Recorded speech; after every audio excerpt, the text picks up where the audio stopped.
Welcome ladies and gentlemen to the big clash. Pragnananda with white plays e4 and Vishy Anand opens with the Sicilian. On the board we have the open Sicilian now. Knight takes d4, knight moves out to f6, knight c3 and Anand goes for his favorite, the Najdorf variation. a3, wow, this is some kind of an offbeat line to throw Anand off track, but Vishy quickly plays g6. He wants to go for the dragon setup. Usually a6 does not go well along with g6 lines, but here Pragg has also wasted a tempo with a3, and so that is fine. Queen moves up to d2. Now does Pragg want to castle short or castle long? With b5, Anand signals his intentions that if Pragg goes long castles, then he's all ready to attack on the queen side. The little boy is thinking a bit and he goes all in. He says, I'm going to attack. Bishop to b7. e4 pawn is hanging and Pragg has to do something about it. He plays his pawn to f3, defending the pawn on e4. Vishy now completes his development with his knight to d7. And there goes Pragg. h4. He is coming for Vishy's king now. Anand goes knight to e5. He is looking at the c4 square in the position. Pragnananda moves his bishop to h6. He knows that the g7 bishop is critical when it comes to an attack against the black king and he wants to remove it. Anand knows that he is under pressure. He takes the bishop, kind of deflecting the queen away from the king, and plays his rook to c8. He wants to sacrifice his rook on c3. Pragnananda plays his pawn to g4. In comes rook takes c3, b takes c3, and queen to a5. Look at the speed with which Vishy is playing. Pragg has a small think here and plays his knight to f5, threatening mate in 1. What a move that is. Anand has no choice but to pick up that knight. He takes g takes f5 and Pragg has sacrificed a piece to just open the g file for his rook. Anand, unperturbed, takes the pawn on c3. What really happens if a check comes on g1? That's what Pragg does. But Vishy is very, very alert. He puts his knight back on g6 and he tells Pragg that there is no attack that is incoming. He takes the piece and now Anand thinks for a bit with which pawn should he capture. He takes the pawn in his hand. He wants to play h takes g6 and now you can see he's thinking, oh, the pawn is in his hand, so capturing the pawn is compulsory, but he can choose whether he wants to take with the h pawn or the f pawn. Thinks for a bit and takes it with the f pawn, opening up his rook. This might turn into a very important decision because now the rook has opened up, but at the same time Pragg is all ready to attack now, throws another pawn in. He wants to open the g file, but Vishy has the great idea of bishop takes e4. There is a mate threatened on c2, so the bishop has to be taken. There is no other way to defend that mate, and now Anand has seen it. He's calculating. You can see there f takes e4. Anand has to be very careful because his own king is under a big siege here. He calculates for a bit, thousands of variations flashing in his mind. He sees queen a1 check. The king has to move up. And now the knight maybe joins in the attack by taking the pawn on e4. Is Vishy going to do that? Yes, he takes the pawn on e4. Pragg's king is under check. Where to go with his king? He plays his king to e3. Here is the question.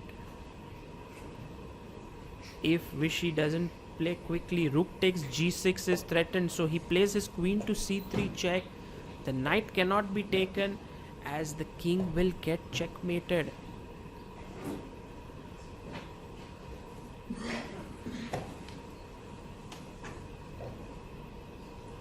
Pragg's time is also running down. He's down to 17 seconds. He puts his bishop on d3. But now Anand knows that he's got his man. There could be a checkmate on the board, but Vishy may choose the most pragmatic way to finish off the game, which is to give a check on d2 and pick up the queen on h6. He does that, he gives a check on d2, and you can see that Pragg has to take the knight. And now after queen takes h6, Anand is a queen up. Of course, Pragg has some material on the board, but it is not enough. Queen to f4 check. King d5, the white king is moving in, but it's going to be checkmated very soon. Anand thinks carefully here.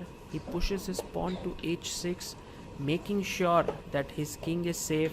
Pawn to g7, that pawn is not going to be taken, and rook goes to c8. Well, it kind of protects the black king on g8, the pawn on g7, and look at Vishy. He raises his eyebrows.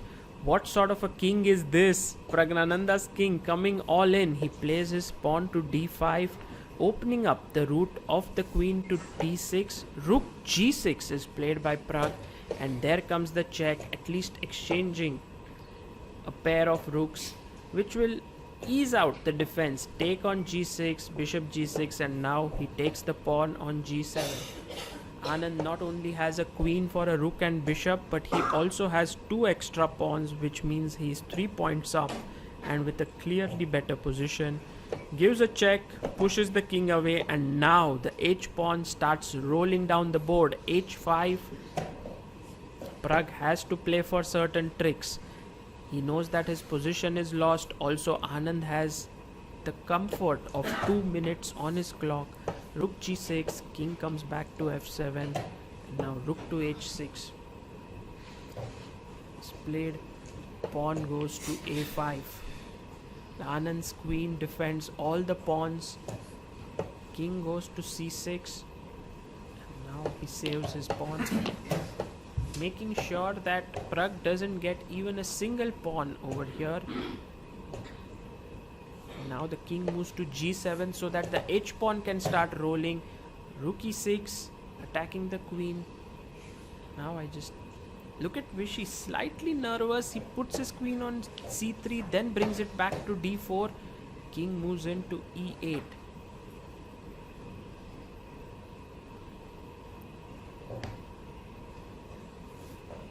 Queen to g4, attacking the rook, and now rook g6 cannot be played because the queen just takes the rook. Bishop takes, and then you can take the bishop and the rook and the h pawn queens. Anand starts pushing his pawns. h4, bishop e2, a check comes in, king d6, and the pawn moves forward. h3. Pragg is fighting till the very end. That's the thing with these youngsters, they never give up. And after rook e7 check, Anand plays his king to f8. Rook comes to e5. Vishy glances the clock and sees he has 1 minute 40 seconds. Plays his move, and now pushes his pawn to h2. He's going to get another queen. Pragg stretches his hand out in resignation. Thinks about what mistake he has made, and he tells Anand that h4, h5 should have been played. Well, Vishy says, let's go inside and discuss this position. But really, h5 was a powerful move. Let's have a look. In this position, Praggnanandha played the move g4, but instead he should have gone for the move h5. That would have given him a great attack. If Anand now takes on c3, then now instead of recapturing the rook, he takes on g6, and now if you recapture with f takes g6, the knight jumps into e6, attacking the queen and also the square on g7, and it's all over. Instead, if the rook saves itself and goes back, then after knight f5, it's all over. There's a mate on g7 which cannot be averted. Therefore, h5 was a very powerful move. Pragg went g4, and the next key moment was here when he gave a check on g1, and Anand, instead of going knight to g6, could have played his knight to g4. This would have blocked the check, and after fg4 we could have had the same concept as in the game, but in a much more easier fashion, and Anand could have won the game quite soon. Instead, he actually played knight g6, and here Prag should have played bd3 supporting the pawn on e4. Instead, he went all out for the attack with h5, and there Anand was very alert. He took check, knight e4, king e3, a check came on c3 here, and now if the king had taken the knight, there was d5 check, king takes d5, rook d8, and what a pretty mate with a few checks, queen d6, and a checkmate on the board. That's why bishop d3 was played, but after queen d2 and picking the queen, it was all over.